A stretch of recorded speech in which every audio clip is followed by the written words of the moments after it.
সম্মানিত দর্শক মণ্ডলী, আসসালামু আলাইকুম। আপনারা ইতিমধ্যেই এই সংবাদটি সকলেই অবগত হয়েছেন আমি বিশ্বাস করি। আগামী 25 ডিসেম্বর বাংলাদেশের জন্য একটি অত্যন্ত শুভ দিন হিসাবে আবির্ভূত হতে যাচ্ছে। ওই দিন বাংলাদেশের পবিত্র মাটিতে পা রাখছেন বিএনপির ভারপ্রাপ্ত চেয়ারম্যান জনাব তারেক রহমান। দীর্ঘ 17 বছরের নির্বাসিত জীবনের অবসান ঘটিয়ে বহু প্রতীক্ষা এবং আশা আকাঙ্ক্ষার প্রতীক হিসাবে তিনি অবশেষে দেশের মাটিতে পা রাখতে যাচ্ছেন। গত 12ই ডিসেম্বর বিএনপির স্ট্যান্ডিং কমিটির একটি সভা হয় রাতে, যেই সভায় ভার্চুয়ালি তারেক রহমান সাহেব নিজেও যুক্ত হয়েছিলেন এবং সেই সভার সিদ্ধান্ত ওই দিন রাতেই আনুষ্ঠানিকভাবে ঘোষণা করেন বিএনপির মহাসচিব মির্জা ফখরুল ইসলাম আলমগীর। তিনি নিজেই বলেছেন যে অত্যন্ত আনন্দ চিত্তে তিনি ঘোষণা করছেন 25 ডিসেম্বর তারেক রহমান সাহেব দেশের মাটিতে পা রাখতে যাচ্ছেন। এই সিদ্ধান্তটি এমন এক সময় আসলো যার মাত্র একদিন পূর্বে অর্থাৎ 11 ডিসেম্বর বাংলাদেশে ত্রয়োদশ জাতীয় সংসদ নির্বাচনের তফসিল ঘোষিত হয়েছে। ফলে যে জল্পনা কল্পনা ছিল তারেক রহমানের দেশে ফেরাকে কেন্দ্র করে, সেটির মধ্যে একটি গুরুত্বপূর্ণ বিষয় ছিল যে তফসিল ঘোষণার পরেই তারেক রহমান সাহেব দেশে ফিরবেন। অবশেষে সেই বিষয়টি সত্য প্রমাণিত হলো।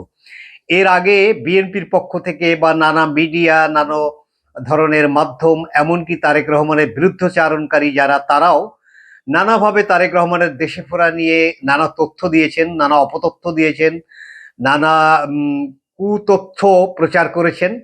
ফলে তারেক রহমানের দেশে ফেরাকে কেন্দ্র করে এক ধরনের অনিশ্চয়তা, অস্থিরতা, এগুলো বাংলাদেশের মানুষ, সমাজ ব্যবস্থা, মিডিয়া এসব বিষয়ে অনেকটা তোলপাড় করে তুলেছিল। বিশেষ করে বিএনপির নেতৃবৃন্দ কে কার আগে সংবাদ দেবেন এমন একটা প্রতিযোগিতাও কেউ কেউ লিপ্ত ছিলেন। অমুক মাসে তারেক রহমান দেশে আসছেন, তিনি এই সময় দেশে ফিরছেন, তার দেশে ফেরা নিশ্চিত হয়েছে। এরকম মাসের পর মাস তারা তথ্যটা এমন দিয়েছেন যে এক এক তথ্যের পরে আরো কয়েক মাস কেটে গেছে। ফলে তার এই না ফেরাটা, এটা নিয়ে আসলেই এক ধরনের অনিশ্চয়তা তৈরি হয়েছিল। এছাড়া তারেক রহমান এবং বিএনপি এবং আমি বলবো বাংলাদেশ রাষ্ট্রের শত্রু হিসাবে যাদের মনোভাব, তাদের অনেকেই এই ধরনের অপতথ্য, কুতথ্য প্রচার করেছিলেন যে তারেক রহমান আর দেশে ফিরছেন না। কেউ কেউ অতিরিক্ত বিকৃত তথ্য এমনভাবে উপস্থাপন করতেন যে প্রধানমন্ত্রী পদের নিশ্চয়তা না পেলে তারেক রহমান দেশে ফিরছেন না। আবার কেউ কেউ এমনও অতিরিক্ত প্রেডিক্ট করেছেন যে বিএনপি নির্বাচনে অংশগ্রহণ করবে, যদি বিএনপি ভালো ফলাফল লাভ করতে পারে তাহলে তারেক রহমান সাহেব দেশে ফিরবেন এবং বিএনপির যে কোনো একজন সংসদ সদস্য পদত্যাগ করবেন, সেই শূন্য পদে তারেক রহমান সাহেব নির্বাচন করবেন, সেই নির্বাচনে তিনি নির্বাচিত হয়ে তারপরে তিনি দেশের দায়িত্ব গ্রহণ করবেন। এই ধরনের নানা ধরনের গুজব, ষড়যন্ত্র, অপতথ্য, ভাবমূর্তি বিনষ্ট, বাংলাদেশ বিরোধী ষড়যন্ত্র সবকিছুকে অবশেষে পায়ে দলিয়ে তারেক রহমান সাহেব 25 ডিসেম্বর বাংলাদেশের মাটিতে ফিরছেন। এটি মোটামুটি এখন নিশ্চিতভাবে বলা যায় এবং এক্ষেত্রে আল্লাহ যদি কোনো কারণে বিরূপ না হন তাহলে এই ঘটনাটি সত্য হতে যাচ্ছে। তারেক রহমানের দেশে ফেরা একজন ব্যক্তির দেশে ফেরা না। বাংলাদেশের স্বাধীনতা, সার্বভৌমত্বের প্রশ্নে যে অনিশ্চয়তা, বাংলাদেশকে ঘিরে কোনো কোনো রাষ্ট্রের যে স্বপ্ন, বাংলাদেশকে সেবাদাসে পরিণত রেখে বাংলাদেশে একটি পাপেট সরকার গঠন করে সেই সরকারের উপরে চূড়ান্ত প্রভুত্ব অর্জন করে বাংলাদেশকে তাদের অর্থনৈতিক স্বার্থে ব্যবহার করা, তাদের ভূ রাজনৈতিক স্বার্থে ব্যবহার করা, তাদের একতরফা একচ্ছত্র আধিপত্য বিস্তার করার যে লোলুপ মানসিকতা কোনো কোনো রাষ্ট্রের আছে, সেটিকে একেবারে ধুলোয় মিশিয়ে দেওয়ার মতো ঘটনা বাংলাদেশের মানুষের এমনই প্রত্যাশা যে তারেক রহমানের প্রত্যাবর্তনের মধ্য দিয়ে সেটিই ঘটতে যাচ্ছে। তারেক রহমানের ফেরার ঘোষণাটি এমন একদিন আমাদের দেশে উচ্চারিত হলো যে দিনটি বাংলাদেশে আরেকটি চরম বড় ধরনের দুর্ঘটনাও ঘটেছে। ওসমান হাদি একজন, আমি বিপ্লবীই বলবো, স্বাধীনতা সার্বভৌমত্বের প্রশ্নে, জাতীয়তাবাদী রাজনীতির প্রশ্নে, ফ্যাসিবাদ বিরোধী অবস্থানের প্রশ্নে, সাম্রাজ্যবাদ, সম্প্রসারণবাদ, আধিপত্যবাদী বিরুদ্ধে শক্তির বিরুদ্ধে এক সোচ্চার কণ্ঠ। ওসমান হাদিকে ষড়যন্ত্রমূলকভাবে তার প্রাণনাশের জন্য তাকে গুলি করা হলো। তিনি এখনো যথেষ্ট সংকটাপন্ন অবস্থায় রাজধানীর এভার কেয়ার হসপিটালে চিকিৎসাধীন আছেন। ওসমান হাদি যে কথা বলেন, তিনি যে রাজনীতি করেন, সেই রাজনীতির ধারক হচ্ছে বিএনপি। ফলে ওসমান হাদিকে ধারণ করা এটি বিএনপির একটা দায়িত্বের মধ্যে পড়ে এবং বিএনপি সে দায়িত্ব যথাযথভাবে পালন করার চেষ্টা করছেন অথবা করবেন। আমরা বাংলাদেশের নাগরিকরা তেমনটাই প্রত্যাশা করি। ওসমান হাদির এই আক্রান্ত হওয়ার ঘটনাটি একটি ব্যক্তি বিশেষের পরে হামলা নয়, এভাবেও বিশ্লেষকরা বিশ্লেষণ করছেন। এটি বাংলাদেশের অস্তিত্বের উপরে এক ধরনের হামলা বলে অনেক বিশ্লেষকই অভিমত ব্যক্ত করেছেন। ঠিক সেই দিনই তারেক রহমান সাহেবের দেশে ফিরে আসার এই ঘোষণা, এটিকেও আমি মনে করি একটা যোগসূত্র এর মধ্যেও আছে। কারণ আমরা সাইকোলজি সম্পর্কে যাদের সামান্য ধারণা আছে, আমি সাইকোলজির একজন পার্সিয়াল শিক্ষক হিসাবে সামান্য সাইকোলজি সম্পর্কে যেটুকু পড়েছি, তার মধ্যে একটি ওয়ার সাইকোলজি একটি বিষয় আছে, অর্থাৎ যুদ্ধকালীন মনস্তত্ত্ব। সেখানে আমি যেটুকু বুঝেছি তাতে খুব স্পষ্ট বলা হচ্ছে ভয় এটি একটি সংক্রামক জিনিস, একই সঙ্গে বিপরীত দিকে সাহস এটিও একটি সংক্রামক জিনিস। একদল যোদ্ধা যদি ভয় পেয়ে পিছু হটতে শুরু করে, তাহলে যুদ্ধরত অন্যান্য যোদ্ধাদের মধ্যেও ভয়ের সঞ্চার ঘটে। আবার একদল সাহসী যোদ্ধারা যদি জীবন বাজি রেখে সামনে শত্রু পানে এগিয়ে যায়, তাদের সাহস দেখে অপেক্ষাকৃত কম সাহসী যোদ্ধাদের মধ্যেও সাহসের সঞ্চার ঘটে। এটা সাইকোলজির ভাষা। ফলে ওসমান হাদি যখন আক্রান্ত হলেন, তখন নিশ্চয়ই বাংলাদেশে একটি ভীতির পরিবেশ সৃষ্টি হতে পারে। বিশেষ করে জুলাই যোদ্ধা যারা, জুলাই আন্দোলনে যাদের ব্যাপক ভূমিকা, রাজনৈতিক নেতা হন, তরুণ ছাত্র বন্ধুরা হন, সকলের জন্যই একটি পরিকল্পিত ঝুঁকির কথা অনেক দিন থেকেই আলোচিত হচ্ছিল। ভারতে বসেই একজন বিতর্কিত শীর্ষ ব্যবসায়ী 2500 কোটি টাকা পালিয়ে যাওয়া ফ্যাসিস্ট শেখ হাসিনার কাছে হস্তান্তর করেছে, এটা আমরা সংবাদ ভারতীয় মিডিয়ায় এসেছি। আরো 2000 কোটি টাকা তিনি দিবেন। সেই টাকাটা কোন কাজে ব্যবহার হবে? ভারতের গোয়েন্দা সংস্থা বাংলাদেশের রাজনীতিকে অস্থিতিশীল করার জন্য সবসময় সক্রিয়, এই আলোচনা তো বাহুল্য না। ফলে এই ওসমান হাদির পরে হামলা, এটি একটা শুরু বিবেচনা করছেন অনেকেই। এই ধরনের হামলার আশঙ্কা আরো অনেক জুলাই আন্দোলনে যারা আওয়ামী লীগকে তাড়িয়ে দেওয়ায় যারা উল্লেখযোগ্য ভূমিকা রেখেছেন, রিমার্কেবল ভূমিকা রেখেছেন, তাদের জন্য এই ঝুঁকিটা আছে। ফলে সেই দিনেই তারেক রহমানের দেশে ফিরে আসার ঘোষণা নিঃসন্দেহে যোদ্ধাদের মধ্যে সাহসের সঞ্চার ঘটাবে, এমনটিও আমরা যদি নির্মোহ বিশ্লেষণ করি তবুও বলতে পারি। ফলে তারেক রহমানের দেশে ফিরে আসার ঘোষণাটা অনেক কারণেই মোক্ষম সময়। এক নম্বর হলো নির্বাচনী তফসিল ঘোষণার পরের দিনই তিনি আসছেন, এই ঘোষণা হলো নির্বাচনকে একটি কার্যকরণের মধ্যে প্রবেশ করিয়ে দেওয়া। টুর্নামেন্ট আয়োজন করে টুর্নামেন্ট কমিটি, কিন্তু মূল খেলোয়াড়রা যতক্ষণ পর্যন্ত উপযুক্ত পারফর্ম না করে ততক্ষণ আসলে টুর্নামেন্টটি সাফল্য লাভ করে না। তো অন্তর্বর্তীকালীন সরকার টুর্নামেন্টের আয়োজক, কিন্তু মূল খেলোয়াড় তো রাজনৈতিক দলের যারা মাঠের প্লেয়ার, যারা স্টেক হোল্ডার, সেই পলিটিক্যাল পার্টির নেতাকর্মীরা। বাংলাদেশে বিএনপি একটি সুসংগঠিত অনেক বড় রাজনৈতিক দল, এটি একটি শক্তিশালী খেলোয়াড়দের সমৃদ্ধ টিম। বাট চৌকস ক্যাপ্টেনের যে অভাব ছিল, তারেক রহমানের দেশে প্রত্যাবর্তনের মধ্য দিয়ে সেই চৌকস ক্যাপ্টেনের অনুপস্থিতির উজ্জ্বল উপস্থিতি ঘটতে যাচ্ছে। ফলে স্বাভাবিকভাবেই এই খেলার যে মূল স্টেক হোল্ডার বিএনপি, তাদের পারফরমেন্সে নিশ্চয়ই ইতিবাচক গুরুত্বপূর্ণ পরিবর্তন আমরা দেখতে পাবো এবং সেই পরিবর্তনের ফলটা আসলে নির্বাচনের ট্রেনের গতিকে আরো বাড়িয়ে দেবে। আমরা জানি চিরাচরিত প্রতিযোগিতা ছিল আওয়ামী লীগ ভার্সেস বিএনপি। সেই প্রতিযোগিতাটি এখন অনেকটাই অনুপস্থিত, এটা বলাটাই সঙ্গত হবে। কারণ পালিয়ে যাওয়া ফ্যাসিস্ট আওয়ামী লীগ রাজনীতিতে এখন অনেকটাই অপ্রাসঙ্গিক হয়ে গেছে। একই সঙ্গে তাদের কার্যক্রম নিষিদ্ধ হয়েছে, তাদের নিবন্ধন স্থগিত হয়েছে, তাদের মার্কা সাসপেন্ড করা হয়েছে। ফলে নৌকা মার্কা এবং আওয়ামী লীগের ব্যানারে নির্বাচনে অংশগ্রহণ করার সুযোগটি একেবারেই অন্তত ত্রয়োদশ জাতীয় সংসদ নির্বাচনে নেই, এটি আমরা নিশ্চিতভাবে বলতে পারি। ফলে বিএনপির এখন প্রতিদ্বন্দ্বী হিসেবে আবির্ভূত হয়েছেন যারা একসময় বিএনপির পার্টনার ছিলেন, সেই জামাত ইসলামী।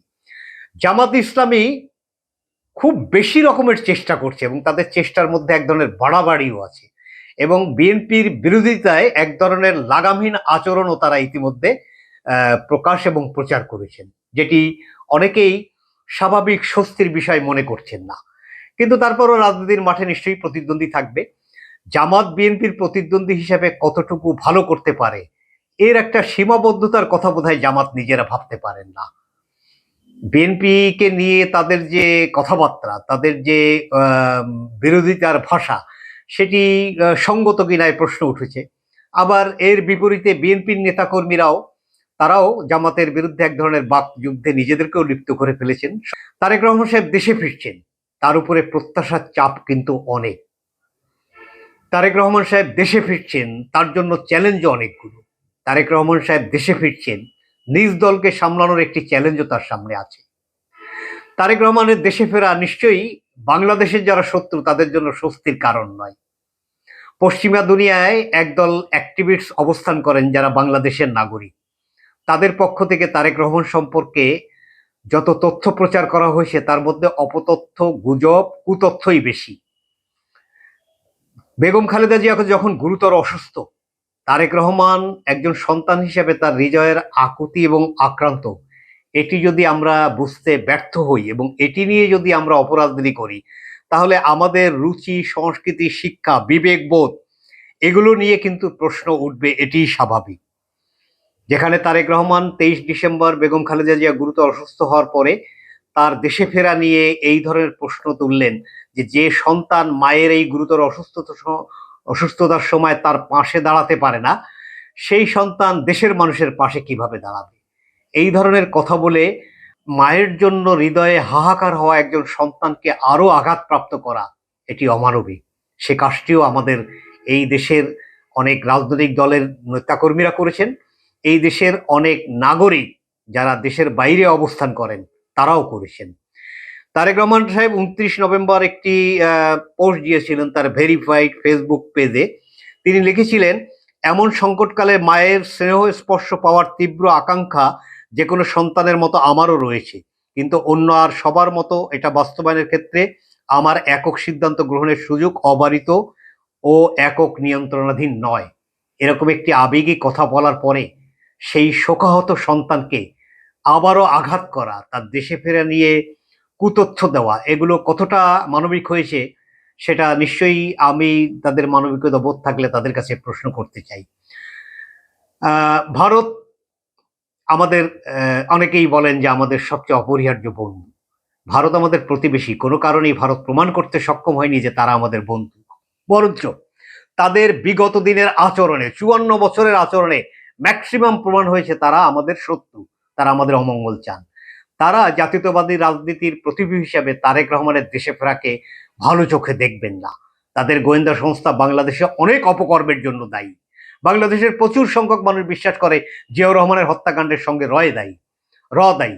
বাংলাদেশের প্রচুর সংখ্যক মানুষ বিশ্বাস করেন, ইতিমধ্যে তদন্ত রিপোর্টেও সেটি এসেছে, যে বিডিআর হত্যাকাণ্ডের মতো এত বড় দুর্ঘটনার জন্য ভারতীয় গোয়েন্দা সংস্থা রকে দায়ী করা হয়েছে।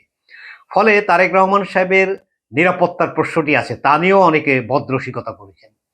গতকাল স্বরাষ্ট্র উপদেষ্টা স্পষ্ট বলেছেন তার নিরাপত্তার বিষয়টি আমাদের জন্য একটি বড় কনসার্ন, আমরা সেভাবেই বিবেচনা করব। আসলে একজন জননেতার নিরাপত্তা মূলত দেশের মানুষ, তবে সতর্ক থাকাও আমাদের ধর্মীয় দৃষ্টিতে, ইসলামের দৃষ্টিতে এক ধরনের সুন্নাহ। তারেক রহমানের জন্য গুলশানে এভিনিউর 196 বাড়িটি অনেক আগে থেকেই রেডি হয়েছে। সেটি জিয়াউর রহমান যখন হত্যাকাণ্ডের শিকার হলেন, তার শাহাদাত বরণের পরে সেই সময় বাংলাদেশ সরকার জিয়া পরিবারকে এটি প্রদান করেছিল। সম্প্রতি গৃহায়ণ ও গণপূর্ত উপদেষ্টা বেগম খালেদা জিয়ার সঙ্গে নিজে দেখা করে তার নামজারির কাগজপত্র তিনি দিয়ে গেছেন। সেই বাসাতেই তারেক রহমান সাহেব উঠছেন। তিনি গুলশানে চেয়ারপারসনের কার্যালয়ে অফিস করবেন, তার কক্ষ রেডি, তার নিরাপত্তামূলক যে সমস্ত মেজার সেগুলো নেওয়া হয়েছে, তার সিকিউরিটির জন্য বুলেট প্রুফ গাড়ি দেশে এসেছে এবং অন্যান্য যে নিরাপত্তামূলক ব্যবস্থা এগুলো নেওয়া হয়েছে।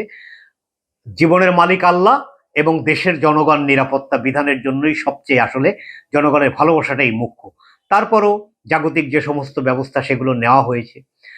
তো এর পাশাপাশি তারেক রহমানের জন্য এই যে একটা রাষ্ট্র, যে রাষ্ট্রের অর্থনীতিকে বিগত সরকার অনেকটাই ভঙ্গুর করে দিয়ে গেছেন, সেই বিধ্বস্ত অর্থনীতির রাষ্ট্র পরিচালনা করার একটা দায় তার ঘাড়ে আছে, যদি জনগণ ভালোবেসে বিএনপিকে ভোট দিয়ে রাষ্ট্র পরিচালনার দায়িত্বে দেয়। মানুষের আশা এমন, ফলে তারেক রহমান শেখকে এখন রাষ্ট্রনায়ক হিসাবেই মানসিকভাবে প্রস্তুত হওয়ার তাগিদ আছে। সেই তাগিদ থেকেই এই কথাটি বলছি যে ভঙ্গুর অর্থনীতির একটি বিধ্বস্ত রাষ্ট্রকে টেনে তোলা এটি তার নেতৃত্বের জন্য একটি বড় চ্যালেঞ্জ। আশা করি দেশে বিদেশে সেই সমর্থন তিনি তার নেতৃত্বের যোগ্যতা দিয়ে গোছাতে সক্ষম হবেন। তার জন্য আরেকটি গুরুত্বপূর্ণ চ্যালেঞ্জ হলো দেশের মানুষ বিগত দিনে ফ্যাসিবাদের কবলে নিদারুণ নিষ্পেষিত। সেই ফ্যাসিবাদী শাসন ব্যবস্থার পরিবর্তন ঘটে দেশে একটি সুশাসন, আইনের শাসন, ন্যায়ের শাসন, গণতান্ত্রিক অধিকার একেবারে পূর্ণ প্রতিষ্ঠা, মত প্রকাশের স্বাধীনতা এগুলো অবারিত হোক। দেশের মানুষের এটি প্রত্যাশা। সেটিও তারেক রহমানের সাহেবের জন্য একটি বড় চ্যালেঞ্জ। সেক্ষেত্রে অভিভাবকত্বের জায়গা থেকে তার বিরুদ্ধচারণকারী যারা আছেন তাদেরকে তিনি বন্ধু হিসেবে গ্রহণ করে নিজের অভিভাবকত্বে প্রতিষ্ঠিত করা এটি তার জন্য একটি চ্যালেঞ্জ। আশা করি সে চ্যালেঞ্জ মোকাবেলায় তিনি যথেষ্ট সক্ষম হবেন। বড় হলে তার গায়ে ইট পাটকেল অন্যরা মারবেনই। শেরে বাংলার একটি কথা আছে যে মানুষ ঢিল মারে আম গাছে, শেওড়া গাছে মারে না। ফলে বিএনপি নানামুখী সমালোচনার মুখে পড়বেন, নানাভাবে আক্রান্ত হবেন। ধৈর্য এবং সহ্য বড়ত্ব দিয়ে সেগুলোকে মোকাবেলা করতে হবে। তারেক রহমান সাহেবের জন্য আরেকটি গুরুত্বপূর্ণ চ্যালেঞ্জ হলো দলের নিচের টায়ারে একদল কর্মীর দখলদারিত্ব, চাঁদাবাজি, অনিয়ন্ত্রিত আচরণ। আশা করি তার অনুপস্থিতিতেই প্রায় কয়েক হাজার নেতাকর্মীর বিরুদ্ধে ব্যবস্থা নিয়ে একটা কড়া মেসেজ দেওয়া হয়েছে যে বিএনপি এগুলো বরদাস্ত করবে না।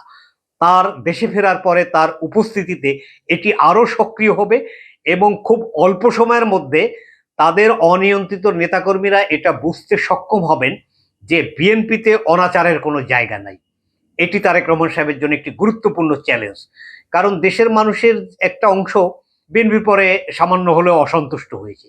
সেই অসন্তুষ্টির সুবিধাটি নিতে চাচ্ছে বিএনপির যারা রাজনৈতিক প্রতিদ্বন্দ্বী। তারা বক্তৃতা বিবৃতিতে এমনভাবে কথা বলেন যেন বিএনপির এটা ছাড়া আর কোনো চরিত্র নাই। ফলে সেই অবস্থাটি দেশে ফিরে খুব দ্রুত সময়ের মধ্যে এই পরিস্থিতিকে নিয়ন্ত্রণে এনে দেশের মানুষকে আশ্বস্ত করতে হবে যে বিএনপিকে আপনারা চান সেই বিএনপিকেই তারেক রহমানের নেতৃত্বে আপনারা অদূর ভবিষ্যতে দেখতে পারবেন। এটি একটি গুরুত্বপূর্ণ চ্যালেঞ্জ।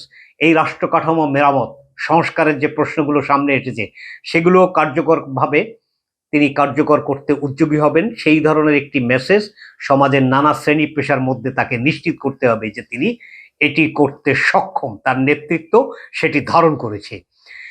এছাড়া এই যে বিশাল প্রত্যাশার বোঝা আমি বলছিলাম, এটি সম্পর্কে দেশের মানুষকে তাকে প্রস্তুত করতে হবে যে তিনি একবারেই স্বর্ণের নহর বইয়ে দেবেন এটি পারবেন না। এটি তাকে প্রথমেই দেশের মানুষকে ক্লিয়ার করতে হবে এবং তিনি কিভাবে দেশের উন্নয়ন করবেন তা নিয়ে অবশ্য তিনি গত কয়েকদিনে বিএনপির নানা পর্যায়ের নেতাকর্মীদের সেমিনারগুলোতে তিনি অবশ্য প্রকাশ করার চেষ্টা করেছেন।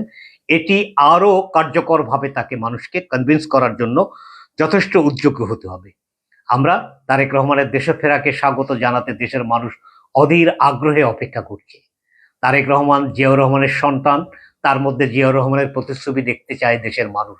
তারেক রহমান আপসীন দেশনেত্রী, মানবিক দেশনেত্রী, যার অবস্থান বাংলাদেশে এখন সবার উপরে। তিনি এখন বিএনপির সম্পদ না, তিনি এখন রাষ্ট্রের সম্পদ। সেই মাতৃগর্ভে জন্ম নেওয়া সন্তান তারেক রহমান। এই দুইটি বিষয় মাথায় রেখে যদি তিনি নিজের রাজনৈতিক দলকে পরিচালনা করতে পারেন, তার নিজের নেতৃত্বকে প্রতিষ্ঠিত করতে উদ্যোগী হন, নিশ্চয়ই বাংলাদেশের মানুষ রাষ্ট্রকে যেমন সমৃদ্ধশালী রাষ্ট্র হিসেবে দেখার স্বপ্ন দেখে, স্বাধীন সার্বভৌম মাথা উঁচু করে বাঁচা একটি জাতি হিসাবে নিজেদেরকে পরিচয় দিতে স্বচ্ছন্দ বোধ করে, সেই প্রত্যাশার জায়গায় এই বিশাল প্রত্যাশার বোঝা কাঁধে নিয়ে তারেক রহমান দেশে ফিরছেন। আশা করি তিনি তার সহজাত নেতৃত্বের গুণ দিয়ে সেই অবস্থার ইতিবাচক একটা রিফ্লেকশন দ্রুততম সময়ের মধ্যে দেখাতে সক্ষম হবেন। স্বাগত তারেক রহমান, আপনার প্রত্যাশায় বাংলাদেশ, সবার আগে বাংলাদেশ।